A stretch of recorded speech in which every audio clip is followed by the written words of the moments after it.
Why Ukraine is losing to Russia? What is the key issue between both the countries? Are you curious about these questions? Then in this video, you will get to know about their armies and strengths as well as about the conflict. Let's begin. The current issue has its roots in the disintegration of the Soviet Union. Ukraine, a former Soviet republic, had the world's largest nuclear arsenal when the Soviet Union disintegrated in the early 1990s. The US and Russia collaborated with Ukraine to denuclearize the country, and in a series of diplomatic deals, Kyiv returned hundreds of nuclear warheads to Russia in exchange for security assurances against a possible Russian assault. When Russia invaded Ukraine in 2014, those guarantees were put to the test. Russia grabbed the Crimean Peninsula and backed pro-Russian separatists in the Donbas region of eastern Ukraine. To date, the violence in eastern Ukraine has claimed the lives of almost 14,000 people.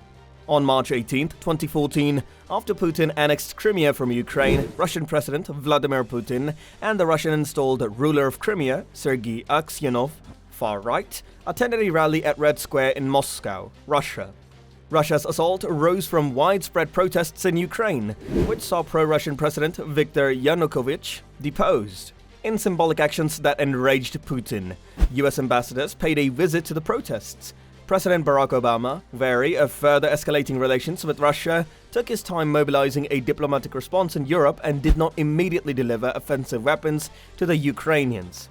However, the very concept of a post-Soviet Europe is fueling today's strife. Putin has been hell-bent on restoring some form of dominion that he believes he lost when the Soviet Union fell apart. Ukraine is at the heart of this vision.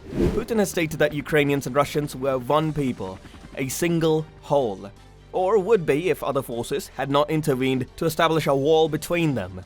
Russia has stated that it does not want Ukraine to join NATO in a list of security demands provided to the US in December.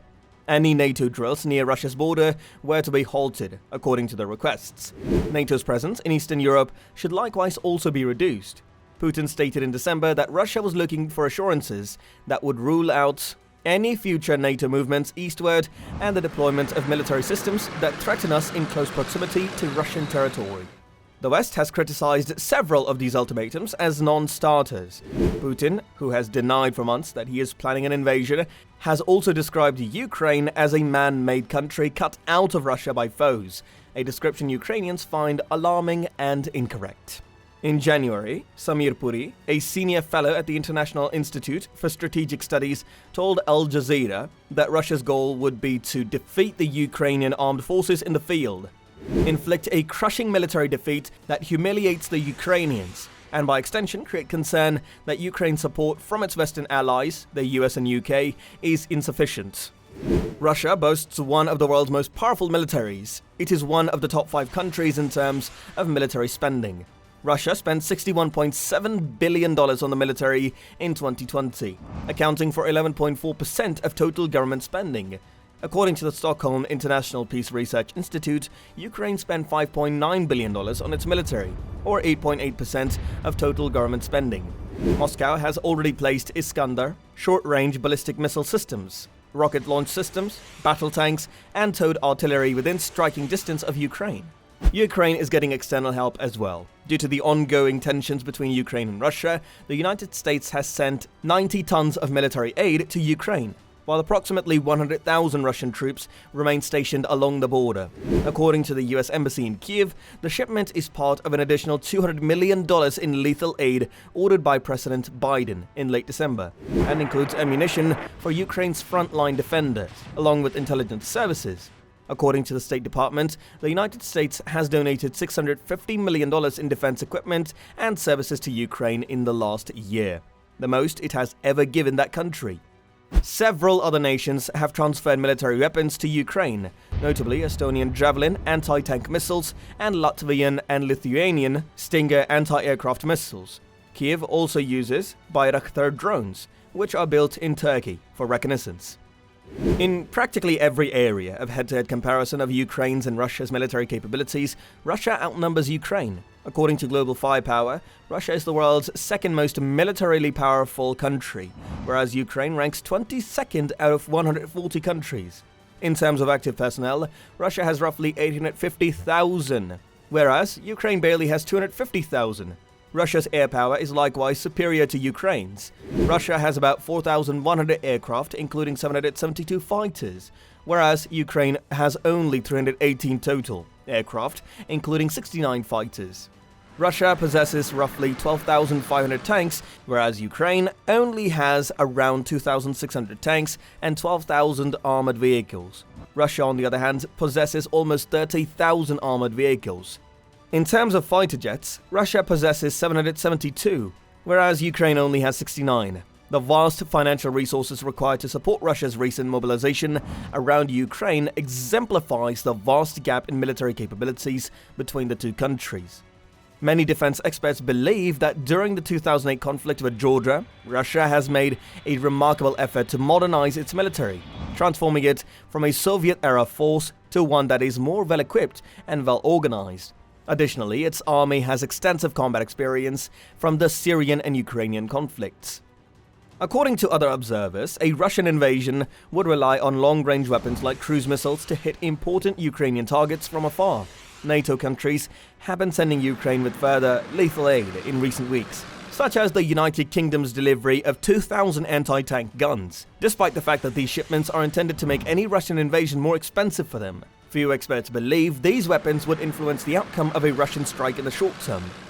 Various Western media, citing official and non-official sources, have said Russia had marshaled between 100,000 and 130,000 forces, likely including additional air, naval, and paratrooper personnel. Russia's defense ministry stated its personnel were withdrawing following military drills, but NATO Secretary General Jens Stoltenberg said there had been no indication that Moscow was withdrawing troops from the border. The global community's response to various moving components, including Vladimir Putin's tanks, energy prices, and the lingering consequences of COVID, will determine whether this complex situation will melt in the coming weeks and months. This isn't going to be easy. For example, Western allies have threatened severe sanctions if Russia invades Ukraine, but it is unclear how effective these sanctions will be as a deterrent. In the medium term, Russia can sell much of its energy through an alliance with China, avoiding the brunt of the sanctions. Putin has also established special autonomous districts within Russia as economic havens that are sanctions-proof. Many of the country's wealthiest residents have given notice and will have had time to adopt their funds in the event that access to Western institutions is cut off. Sanctions would have a significant impact on several European banks. The true economic costs of an invasion for Russia are unclear at this point. Putin's ultimate response, for that matter, isn't clear, at least at the time of writing. It's probable that the entire tense situation is a ruse to undermine the Ukrainian economy and stir European strife. The approach of Germany's previous Chancellor, Angela Merkel, whose policy with Russia was always to play for time, isn't helping matters. This contributed to push the danger of a conflict with Russia further down the road for an energy-dependent European Union. The arrival of 100,000 Russian troops on the Ukraine border caught the new and fragile German coalition government off guard. The large, expensive, and as yet unused Nord Stream 2 pipeline, meant to transport Russian gas into Europe, complicates matters even further. The separation of owner and operator of pipelines is required by EU law, but Russian supplier Gazprom refuses to relinquish control. Both Olaf Scholz, the new and silent chancellor, and Putin are frustrated by the delays. Denying Nord Stream 2 approval has been a significant part of US negotiations, but Germany's attitude appears to be more ambiguous. However, because pipeline gas accounts for only 11% of Russia's exports, the country can afford to wait. However, it would have an impact on its longer-term aims of tying Germany to the United States in a more codependent relationship, at least until net zero energy standards are more attainable. Even if American and Qatari gas supplies can save the day in the meantime, this is critical to both Russia's strategic ambitions and German energy stability. Living in peace is a basic human right. We wish peace for everyone and hope that this video has clarified some questions about the military conflicts between Russia and Ukraine. Do not forget to like and subscribe to the channel for more upcoming amazing content. We hope to see you in the next video.